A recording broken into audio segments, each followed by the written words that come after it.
Құран мен хадисті түсіну көптеген білімді, ғылымды қажет етеді. Ең бірінші араб тілінен бастап, енді түпнұсқа бәрі араб тілінде. Сондықтан аудармадан бір жерден хадистің аудармасын оқып алып, кейде адамдар әңгіме айтып жатады ғой.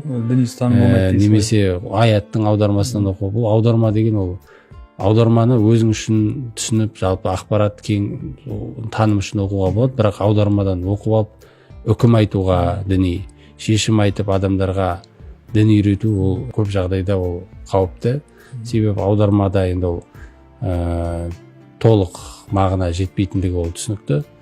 Сондықтан бірінші араб тілін білу, жаңа Құран ілімдерін, хадис ілімдерін білу, олардың тәпсірлерін білу, шарықтарын білу, түсу себептерін деген сияқты көптеген жаңағы ондаған ғылымды меңгеруді талап етеді.